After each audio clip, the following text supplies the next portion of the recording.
নমস্কাৰ বন্ধু বান্ধৱীসকল, আমাৰ ৰাশিফল চেনেলটোলৈ আপোনালোকক স্বাগতম জনাইছোঁ। বছৰৰ প্ৰথম সূৰ্যগ্ৰহণ লাগিব 8 এপ্ৰিল সোমবাৰে। এইদিনা চৈত্ৰ অমাৱস্যা হয়। এই অমাৱস্যাতেই বছৰৰ প্ৰথম সূৰ্যগ্ৰহণ লাগিবলৈ গৈ আছে। এই গ্ৰহণক খগ্ৰাস গ্ৰহণ বুলিও কোৱা হৈছে। এনেকুৱা গ্ৰহণ তেতিয়াহে লাগে যেতিয়া সূৰ্যৰ পোহৰ কিছু সময়ৰ কাৰণে পৃথিৱীত একেবাৰে নপৰে।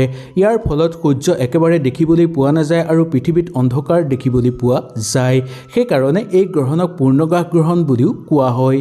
ধাৰ্মিক মান্যতাৰ অনুসৰি এনে গ্ৰহণ লগাটো শাস্ত্ৰৰ মতে অশুভ বুলি মনা যায়।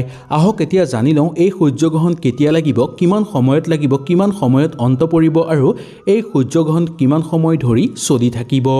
আহক আমি এই ভিডিঅ'টোৰ যোগেদি সম্পূৰ্ণভাৱে জানি লওঁ।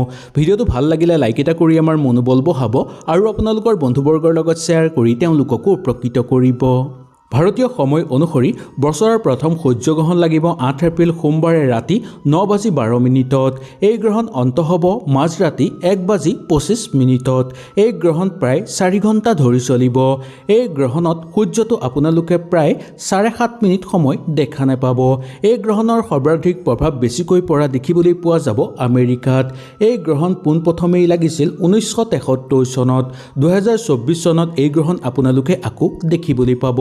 এই গ্ৰহণৰ ফলত বহু ৰাশিৰ শুভ অশুভ প্ৰভাৱ পৰিব, যাৰ ফলত কিছুমান ৰাশিৰ শুভ প্ৰভাৱ পৰিব আৰু কিছুমান ৰাশিৰ অশুভ প্ৰভাৱ পৰিব, যাৰ ফলত তেওঁলোকৰ সকলো সমস্যা অন্ত হৈ পৰিব আৰু কিছুমান ৰাশিৰ সমস্যা বৃদ্ধি পাবলৈ ধৰিব। গ্ৰহ নক্ষত্ৰৰ পৰিৱৰ্তনৰ ফলত 5 ৰাশিৰ ভাগ্য সলনি হ'বলৈ গৈ আছে। তেওঁলোকে সকলো ক্ষেত্ৰতে সফলতা অৰ্জন কৰিব পাৰিব, প্ৰচুৰ পৰিমাণে অৰ্থ লাভ হ'ব আৰু কোনো দিশত যাব বিচাৰিলেও আপোনালোকে উন্নতি কৰিব পাৰিব। আহক তেনেহ'লে এই 5 ৰাশিৰ বিষয়ে আমি এই ভিডিঅ'টোৰ যোগেদিয়ে সম্পূৰ্ণভাৱে জানি লওঁ। 1 নম্বৰটো হ'ল মেঘ ৰাশি। মেঘ ৰাশি মানুহসকলৰ কাৰণে বছৰৰ প্ৰথম সূৰ্যগ্ৰহণে আপোনালোকৰ কাৰণে ভাল খবৰ লৈ আহিব। কম কষ্ট কৰিলেই অধিক ফল আপোনালোকে লাভ কৰিব পাৰিব। যদি বেছি কষ্ট কৰে তেনেহ'লে তাৰ উচিত ফল পাব পাৰে আপোনালোকে। ব্যৱসায়িক বাণিজ্যৰ ক্ষেত্ৰত আপোনালোকৰ শুভ প্ৰভাৱ দেখিবলৈ পোৱা যায়। ধন ক্ষতি আপোনালোকৰ কম হ'ব বা অবান্তিক খৰচৰ মাত্ৰা আপোনালোকৰ কমিবলৈ ধৰিব। যিমান চেষ্টা কৰিব তাৰ উচিত ফল আপোনালোকে লাভ কৰিব পাৰিব। কিন্তু দশম ভাগত মংগল থকাৰ কাৰণে আপোনালোকে কৰ্মক্ষেত্ৰত বেলেগৰ সহায় নোলোৱাটোৱেই এই সময়ত মংগলময়। যদি বেলেগৰ সহায় লয় তেনেহ'লে বেলেগৰ লগত আপোনালোকৰ মত বিৰোধ হোৱাৰ সম্ভাৱনা দেখিবলৈ পোৱা যায়। সেইকাৰণে অলপ সতৰ্ক হৈ চলিবলৈ চেষ্টা কৰিব। বন্ধুবৰ্গৰ লগতো আপোনালোকৰ মত বিৰোধ বৃদ্ধি পাব পাৰে। জোখতকৈ বেছি কাকো আপোনালোকে এই সময়ত ভৰসা নকৰাটোৱেই মংগলময়। আপোনাৰ পইচাৰ কাৰণে বেলেগে আগ্ৰহী হৈ থাকিব পাৰে। সেইকাৰণে এই ক্ষেত্ৰত আপোনালোকে নিজৰ পইচা সংযম কৰি ৰাখিবলৈ চেষ্টা কৰিব। মেঘ ৰাশি মানুহসকলে এই সময়ত দীঘলীয়া ভ্ৰমণ কৰিব বিচাৰিলে ভ্ৰমণ কৰিব পাৰিব। ভ্ৰমণৰ ফলত আপোনালোকৰ দ্ৰব্য লাভ হ'ব। আপোনালোকৰ মানসিক চাপ দূৰ হৈ পৰিবলৈ ধৰিব। ঘৰৰ পৰা দৰিদ্ৰতাও আপোনালোকৰ দূৰ হৈ পৰিব। কোনো দৰিদ্ৰ মানুহক যদি আপোনালোকে কোনো দান দক্ষিণা কৰিব বিচাৰে নিজৰ সাধ্যৰ অনুসৰি, তেনেহ'লে আপোনালোকে নিশ্চয় দান দক্ষিণা কৰিব পাৰিব। ইয়াৰ ফলত আপোনাৰ জীৱনত চলি থকা সকলো সমস্যা সমাপ্ত হৈ পৰিব আৰু আপোনালোকৰ বহু ভাল ফল লাভ হ'ব। নতুনকৈ কিবা কামত নিয়োজিত হ'ব বিচাৰিলে হ'ব পাৰিব। নতুনকৈ মাংগলিক অনুষ্ঠান অনুষ্ঠিত কৰিব বিচাৰিলেও আপোনালোকে সুন্দৰভাৱে অনুষ্ঠিত কৰিব পাৰিব। কিবা কামত যদি আপোনালোকে লাগি আছে, সেই কাম হোৱা নাই, তেনেহ'লেও সেই কাম আপোনালোকৰ হৈ উঠিব। 2 নম্বৰটো মিথুন ৰাশি। বছৰৰ প্ৰথম সূৰ্যগ্ৰহণে মিথুন ৰাশিলৈ ভাল খবৰ লৈ আহিব। জোখতকৈ বেছি আপোনালোকে ধন লাভ কৰিব পাৰিব। আপোনাৰ আৰ্থিক অৱস্থা আগৰ তুলনাত ভাল হৈ পৰিব। চাকৰিৰ ক্ষেত্ৰত আপোনালোকৰ শুভ প্ৰভাৱ দেখিবলৈ পোৱা যায়। মিথুন ৰাশি মানুহসকলে এই সময়ত কিছুমান গুৰুত্বপূৰ্ণ সিদ্ধান্ত ল'ব বিচাৰিলে ল'ব পাৰিব বা কিবা গুৰুত্বপূৰ্ণ কামত আগভাগ ল'ব বিচাৰিলে ল'ব পাৰিব। ক'ৰবাৰ পৰা হঠাৎ অৰ্থ অহাৰ যোগো আপোনালোকৰ দেখিবলৈ পোৱা যায়। ভাবি গুণি নোলোৱাকৈ কিছুমান কাম কৰিলেও তাৰ পৰা আপোনালোকে ভাল সমৰ্থন লাভ কৰিব পাৰিব। শনিদেৱ পঞ্চম ভাগত থকাৰ কাৰণে আপোনালোকে একাদশ ক্ষেত্ৰত যিকোনো কাম কৰিব বিচাৰিলে সুন্দৰভাৱে কৰিব পাৰিব। মিথুন ৰাশিৰ জাতক জাতিকাসকলে পত্নীৰ লগত যিকোনো কাম আৰম্ভ কৰিলে সেই কামত সফলতা অৰ্জন কৰিব পাৰিব। এই ৰাশিৰ ল'ৰা ছোৱালীসকলে যিকোনো পৰীক্ষা দিছিল যদি সেই পৰীক্ষাত ভাল ফল দেখুৱাব পাৰিব। মংগলদেৱৰ কৃপা আপোনালোকৰ ওপৰত পৰাৰ ফলত সকলো ক্ষেত্ৰতে সফলতা আপোনালোকে অৰ্জন কৰিব পাৰিব। মিথুন ৰাশিৰ জাতক জাতিকাসকলে এই সময়ত কোনো বিশেষ কাম আৰম্ভ কৰিব বিচাৰিলেও কৰিব পাৰিব। ইয়াৰ ফলত আপোনালোকৰ বহু ভাল হ'ব আৰু বহু গুণে আপোনালোক আগুৱাই যাব পাৰিব। কিন্তু শৰীৰৰ প্ৰতি অলপ সচেতন হ'ব লাগিব। পেটৰ সমস্যাই আপোনালোকক দেখা দিব পাৰে। মিথুন ৰাশিৰ জাতক জাতিকাসকলে এই সমস্যাবোৰৰ পৰা বাচিবলৈ হ'লে বিষ্ণু সহস্ৰপাঠ ঘৰত কৰাব পাৰে।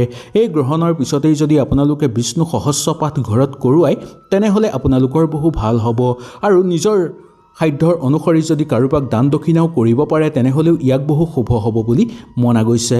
ইয়াৰ ফলত আপোনালোকৰ সকলো ঠিক হৈ পৰিব, সকলো নিবনুৱা সমস্যা আপোনালোকৰ দূৰ হৈ পৰিব। 3 নম্বৰটো কন্যা ৰাশি।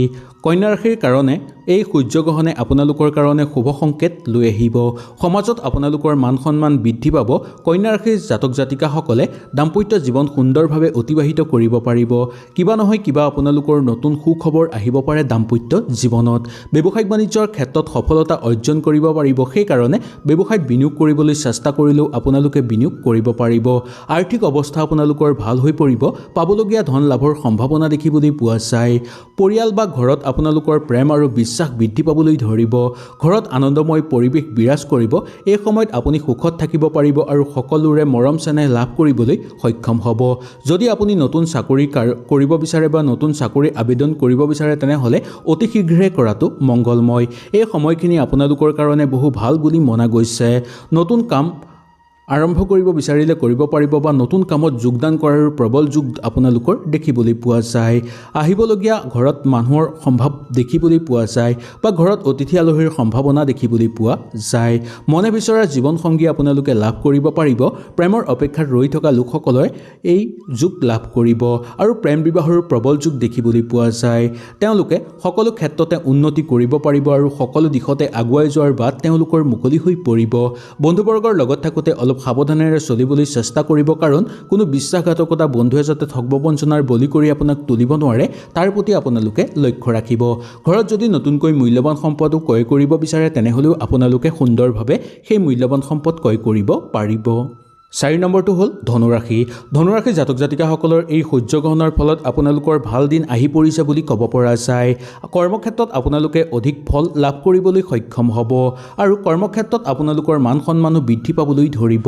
সামাজিক ক্ষেত্ৰত সুনাম অৰ্জন কৰিব পাৰিব। ব্যৱসায়িক বাণিজ্যৰ ক্ষেত্ৰত বিনিয়োগ কৰিব বিচাৰিলে আপোনালোকে বিনিয়োগ কৰিব পাৰিব আৰু তাৰ ফলত আপোনালোকৰ অৰ্থ ঘৰত জমাও হোৱাৰ সম্ভাৱনা দেখিবলৈ পোৱা যাব পাৰে। আপুনি কাৰোবাক কথা দি ৰাখিব নোৱাৰাৰ কাৰণে কিন্তু কিছুমান ক্ষেত্ৰত আপোনালোকৰ মান সন্মান হেৰাব পাৰে। তাৰ প্ৰতি কিছু লক্ষ্য ৰাখিবলৈ চেষ্টা কৰিব। প্ৰেমত শুভ হ'ব। সন্তানক লৈ আপোনালোক আনন্দিত হৈ পৰিব। ব্যৱসায়িক বাণিজ্যৰ লগত জড়িত লোকসকলৰ কাৰণে অধিক অৰ্থ লাভৰ যোগ আপোনালোকে দেখিবলৈ পাব। পাবলগীয়া ধনো লাভ কৰিবলৈ আপোনালোকে সক্ষম হ'ব। আৰ্থিক অৱস্থা আপোনালোকৰ ভাল হৈ পৰিব। হঠাৎ অৰ্থ অহাৰ যোগ আপোনালোকৰ নামি আহিব। কোনো ফালৰ পৰা নতুন নতুন সুযোগ সুবিধা আপোনালোকে লাভ কৰিবলৈ সক্ষম হ'ব। কোনো গুৰুস্থানীয় ব্যক্তিয়ে আপোনাক সকলো ক্ষেত্ৰতে সহায় কৰিব আৰু আপোনাক আগুৱাই যোৱাৰ ক্ষেত্ৰতো তেওঁলোকে সহায় সহযোগিতা কৰা দেখিবলৈ পাব। সামাজিক ক্ষেত্ৰত থাকি আপোনালোকৰ মান সন্মান বৃদ্ধি পোৱাৰ উপৰিও আপোনালোকৰ মনৰ চাপ দূৰ হৈ পৰিব। সামাজিক ক্ষেত্ৰত আপোনালোকৰ খ্যাতি বৃদ্ধি হৈ পৰিব আৰু কিছুমান ক্ষেত্ৰত আপোনালোকৰ দায়িত্বও বৃদ্ধি পাব পাৰে। নিবনুৱাসকলৰ কাৰণে মংগলময় পৰিৱেশ বিৰাজ হ'ব। যুটীয়াভাৱে কিবা কাম কৰিব বিচাৰিলে আপোনালোকে কৰিব পাৰিব আৰু যিকোনো ঘৰত মাংগলিক অনুষ্ঠান অনুষ্ঠিত কৰিব বিচাৰিলেও আপোনালোকে কৰিব পাৰিব। চাকৰিয়ালসকলৰ পদোন্নতিৰ সম্ভাৱনা দেখিবলৈ পোৱা যায়।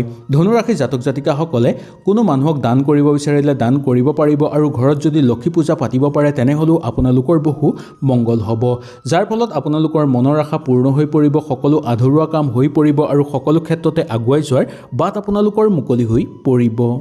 5 নম্বৰটো হ'ল কুম্ভ ৰাশি। কুম্ভ ৰাশি জাতক জাতিকাসকলৰ কাৰণে এই সূৰ্যগ্ৰহণে আপোনালোকৰ কাৰণে ভাল খবৰ লৈ আহিব। জ্যোতিষশাস্ত্ৰৰ অনুসৰি সূৰ্যগ্ৰহণৰ ভাল প্ৰভাৱ সকলোতকৈ বেছি কুম্ভ ৰাশিৰ ওপৰত পৰা দেখিবলৈ পোৱা যাব। এই ৰাশিৰ মানুহসকলৰ সামাজিক ক্ষেত্ৰত মান সন্মান বৃদ্ধি পাব। সকলো ফালৰ পৰা তেওঁলোকৰ কৰ্মৰ সহযোগিতা লাভ কৰা দেখিবলৈ পোৱা যাব। পৰিয়াল আৰু আত্মীয়ৰ মাজত থাকোঁতে আপোনালোকৰ বিশ্বাস বৃদ্ধি পাব আৰু বুদ্ধিৰো বিকাশ ঘটিব। আপোনালোকৰ পৰা সকলোৱে সহযোগিতা লাভ কৰিব পাৰিব। কুম্ভ ৰাশিৰ মানুহসকলৰ কাৰণে আপোনালোকৰ কাৰণে বহু শুভ বা গুৰুত্বপূৰ্ণ বুলি মনা গৈছে এই সূৰ্যগ্ৰহণ। আজিলৈকে আপোনালোকে যি কাম কৰিব পৰা নাছিল সেই কাম আপোনালোকে কৰিব পাৰিব আৰু তাৰ পৰা ভাল ফলো আপোনালোকে লাভ কৰিব পাৰিব। ব্যৱসায়িক বাণিজ্যৰ ক্ষেত্ৰতো আপোনালোকৰ ভাল ফলৰ যোগ দেখিবলৈ পোৱা যায়। চাকৰিয়ালসকলৰ পদোন্নতিৰ যোগ হ'ব আৰু দৰমহা বৃদ্ধি পাব। এই গ্ৰহণৰ ফলত আপোনালোকৰ কৰ্মত প্ৰগতি হ'ব আৰু মান সন্মান বৃদ্ধি পাব। শৰীৰৰ প্ৰতি কিছু সামান্য চকু ৰাখিব লাগিব আপোনালোকৰ সময় আৰু পইচাৰ প্ৰতি আপোনালোকে অলপ সজাগ হৈ চলিব লাগিব। এই সময়ত আপুনি কিছুমান কঠিন সিদ্ধান্ত ল'বলগীয়া হ'ব পাৰে। আপুনি সেইকাৰণে কিছু ক্ষেত্ৰত সাৱধানতাও অৱলম্বন কৰিবলগীয়া হ'ব পাৰে। এই সময়ত আপোনালোকে উৎপাত নকৰি বা মনটো চঞ্চল নকৰি সঠিকভাৱে আপোনালোকে কৰ্মত মন দিব। ভাবি-গুণি আৰু গুৰুস্থানীয় ব্যক্তিৰ লগত আলোচনা কৰি যিকোনো সিদ্ধান্ত ল'লে সফলতা অৰ্জন কৰিব পাৰিব। সেই সকলো সিদ্ধান্তত গ্ৰহণৰ বেছি ভাল প্ৰভাৱ পৰাৰ ফলতে আপোনালোকৰ সকলো দিশ ভাল হৈ পৰিব। যি ক্ষেত্ৰতে আপোনালোকে আগভাগ ল'ব সেই ক্ষেত্ৰতেই সফলতা অৰ্জন কৰিব পাৰিব আৰু ঘৰত অৰ্থ অহাৰ বাট আপোনালোকৰ মুকলি হৈ পৰিব। হয়তো এই ভিডিঅ'টোৰ যোগেদি আপোনালোকে সুন্দৰভাৱে বুজি পালে। যদি কিবা অসুবিধা পালে নিশ্চয় মোক তলত কমেণ্ট কৰি জনাব। তেনেহ'লে আজিলৈ আপোনালোকৰ ওচৰৰ পৰা বিদায় লৈছোঁ। কালিলৈ পুনৰ লগ পোৱাৰ প্ৰতিশ্ৰুতিৰে আজিলৈ নমস্কাৰ।